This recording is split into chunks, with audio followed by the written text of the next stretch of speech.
Hey guys, welcome back to Timbers Talk. This is episode 2. I'm John with my friend William.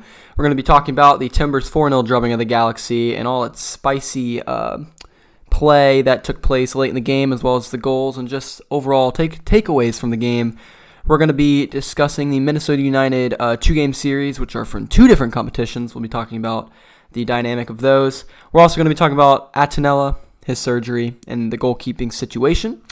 And we're finally going to be discussing the power rankings and where the Timbers fit with the league as a whole. So we'll start off with the game. William, give me your initial thoughts from the 4-0 drubbing at the Providence Park. I thought the biggest takeaway was our defensive midfielders played very well. Obviously, you had Christian Paredes with 2 goals.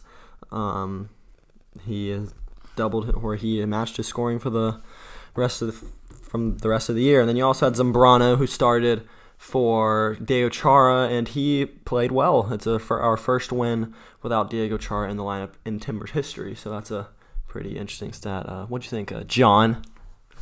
Thank you, William.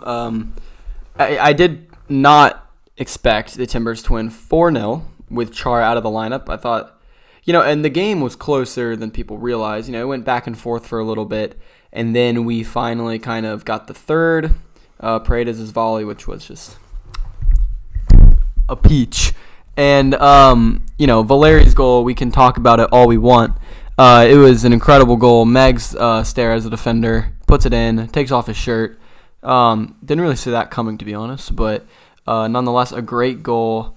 But yeah, I think the man of the match was Paredes, but also Zambrano, like William, you said, the defensive mids and the central midfielders definitely had a game. But Steve Clark had a game. And I remember one save in particular. Zlatan got the ball on the right, squared it across for Antuna. Steve Clark comes flying out of nowhere, dives in front of the shot. And I just hear John Strong go, "What a save!" And Timbers are back out the other way. We didn't score, but Providence Park would have blown if that had gone in. But Steve Clark with a great game. He proved that he, in my opinion, is better than Jeff Atenella. And 2 of his saves led to 2 Timbers goals. So, great. It led to goals. It's counterattack. It showed how open the game was for a long time. Back and forth. It's Zlatan. We did well cutting off Zlatan's service for the most part. He did get a couple looks at goal. Had one great look at goal that Steve Clark denied, albeit it was right at him.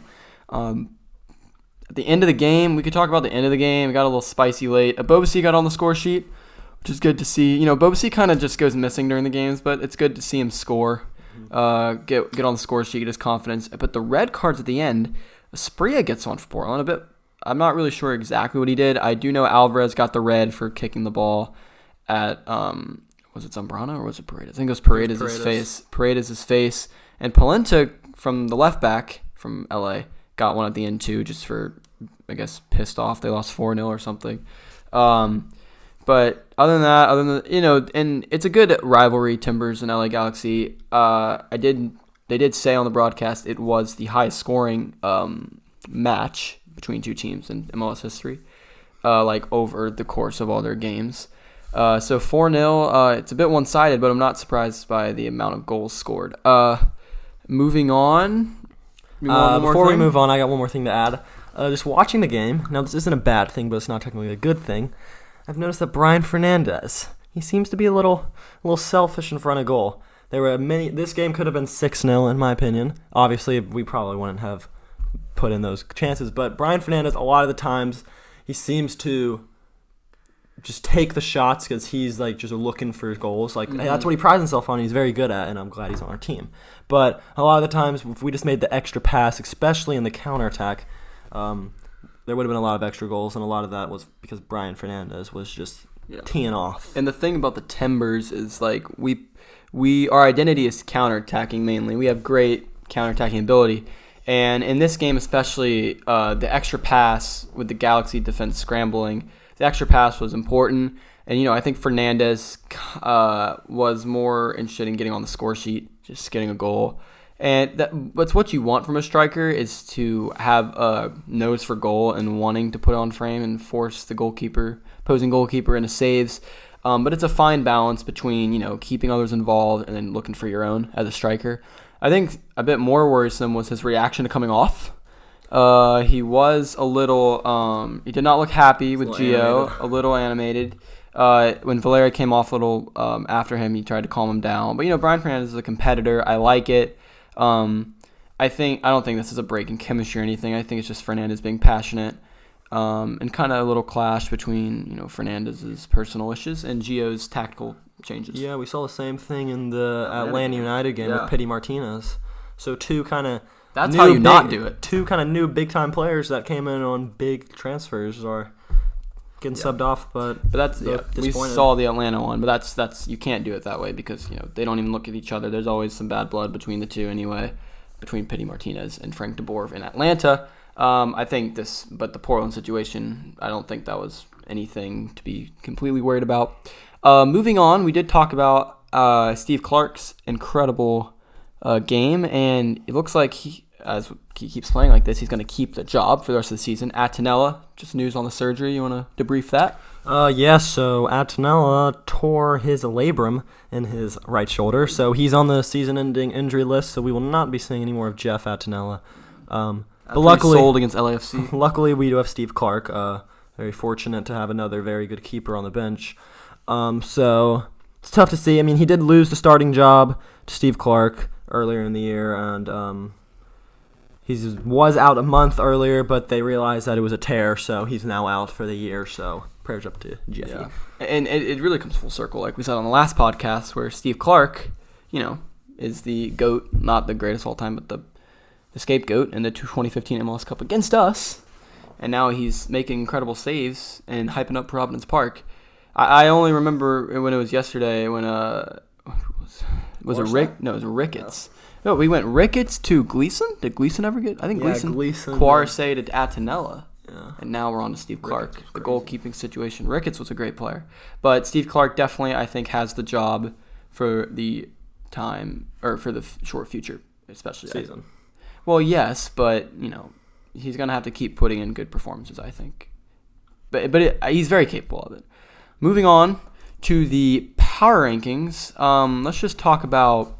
So ESPN comes out with their MLS power rankings once a week, or maybe once after every match day. Sometimes it's twice a week. So I'll just read the top. I'll read the top teams out to you. We have LAFC at number 1. Number 2 is San Jose. 3 is NYCFC. 4 are the New England Revolution. 5 are the Union. 6 is Minnesota United. 7 Seattle Sounders. 8 Atlanta United. 9 Portland Timbers. 10 LA Galaxy. Looking from the top 10, I'm completely fine with Portland being number 9. We all know talent-wise they're higher, but we have our home games. We have our chances to rise in the power rankings and the table. I'm not too surprised by it. You surprised, Will? No, just because a lot of the times this power rankings is kind of ranked on just form. So you see the Revolution is 4th in the power rankings, but they're 7th in the East. Atlanta, they're lower than they're lower as they're in 8th, but they're in 2nd in the East. Then you got the Timbers, who's in 7th in the West, but 9th all around. So it's good because just form-wise, the Timbers are definitely a top 10 team, especially with the upcoming home games. Mm-hmm. So I see that as a pretty good ranking. Seeing them below the Sounders after their defeat. So they beat the Sounders. I know, after the Sounders were defeated by the Timbers. So, but other than that, you got Minnesota United ahead of us, who we have 2 games against ahead of us. They're in 6th, but it's pretty accurate. Yeah, and I think it goes week to week too. The only team I'm really scared about ahead of us is LAFC. They're just all around a great team. San Jose, they were just in the cellar of MLS not too long ago. Now they're number 2. I don't think they have the experience in the playoffs. But from the Western Conference, we just proved that the Galaxy are a team that we can take care of.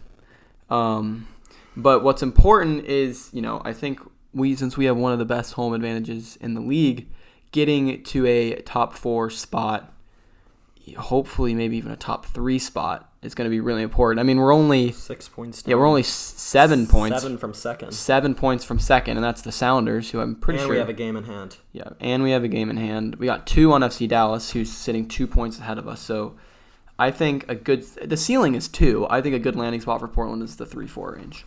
Yeah, going back to what you said about the only team that scares us is the LAFC.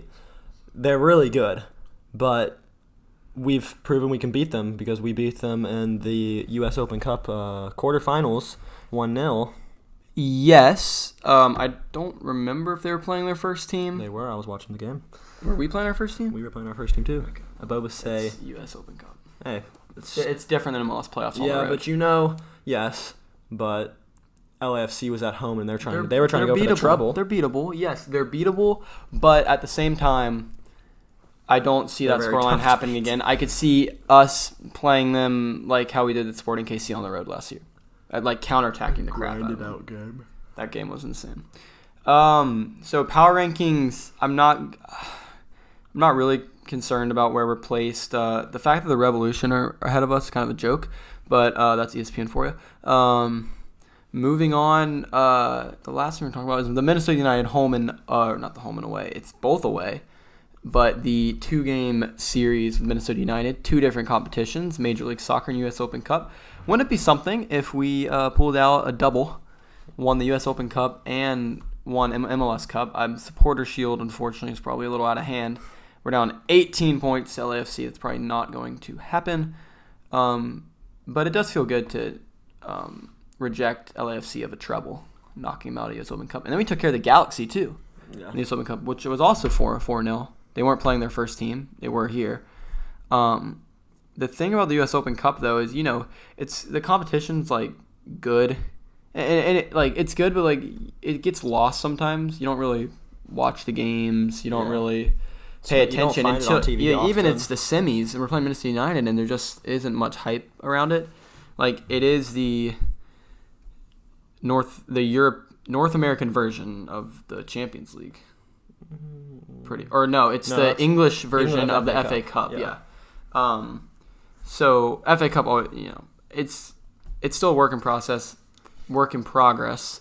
But I'm glad, there's another trophy to compete for because, the MLS just regular season can get a bit, can drag on for a bit at times, especially when you're just playing meaningless road games at Minnesota United. Not meaningless, but not like primetime matchups, primetime sports.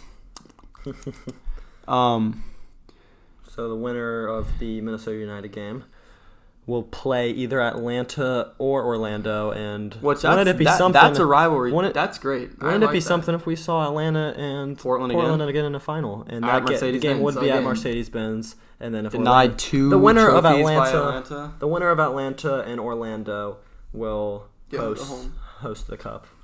Now I'm not entirely. I don't follow U.S. Open Cup that much, but if you win, does that put you in another competition against something, or is that just you just win it? That could be you get automatic qualification to the Champions League, CONCACAF Champions League. But I'm not. I'm not a huge fan of that, to be honest, because it just puts the schedule really compact, and you see teams like Atlanta who struggle to open the season. You saw Toronto. Was that last year? The Red Bulls. Toronto last year because they were just trying. They weren't even playing their first team for the MLS season. They were just focusing on Champions Cup or Champions League. Yeah. Oh, by the way, just really quick, this is kind of off topic. What do you think of the Campeones Cup, the League Cup? Atlanta versus. No, just in general, the one where you got Liga MX versus MLS teams, because it's not like a Champions League, but it's just kind of. So this is a new. I'd never heard of it before until this. Yeah. So what you're saying is this is a new competition, just Liga MX and MLS, and does Portland have any games, or is it just random? Just is it like an International Champions Cup, like preseason Europe thing, where you don't really win anything?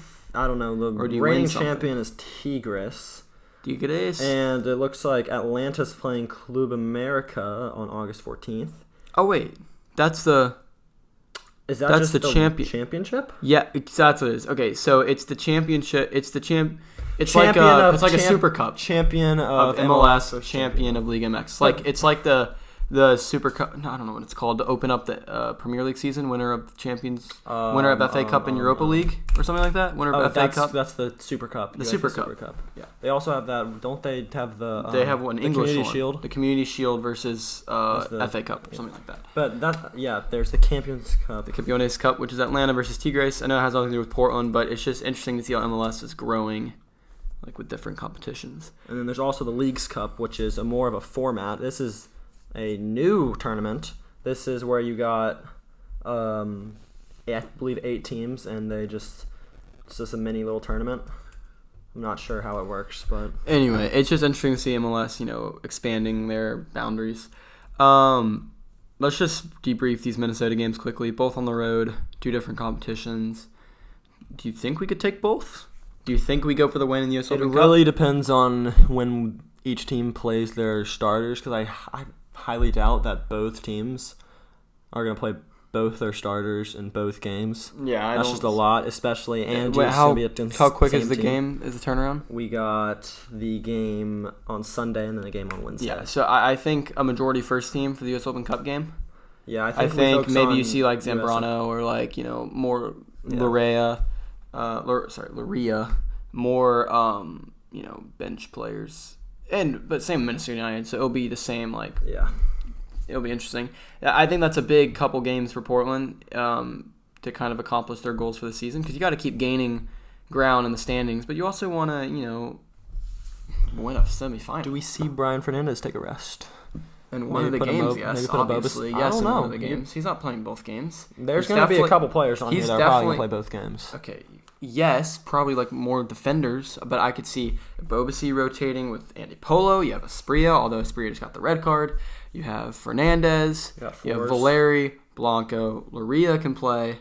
You just have a plethora of attacking options for Portland. And then, in the back, you're a bit thinner, but, even on the outside. Valentina, exactly. So I think Fernandez obviously will play. I could see Fernandez going the full 90 in the Open Cup game and maybe coming on as a sub in the league game.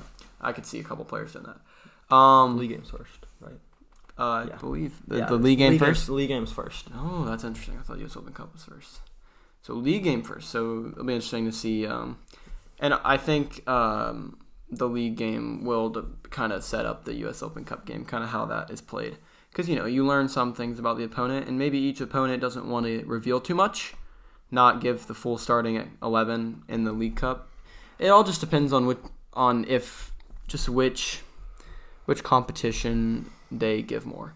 We'll just, throw in one more thing. MLS All-Star Game plays Atletico Madrid.